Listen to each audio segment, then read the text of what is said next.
Welcome to पवलिन्स vlogs. तो आप लोग सोच रहे होंगे ये पवलिन हाथ में क्या ले रही है, बांस ले रही है। बट ये बांस नहीं है, इसके अंदर पीठा बनाते हैं। रुको मैं आपको दिखाती हूँ कैसे बनाते हैं। ये ना बिहू, ये ऑल असम का मतलब सबसे फेवरेट चीज यही है।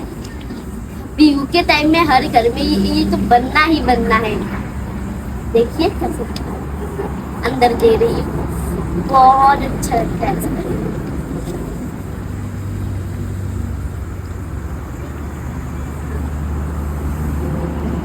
वाह, कितने अच्छे तरीके से फूल होंगे। देखिए ये सब भी मैंने ही खाया है।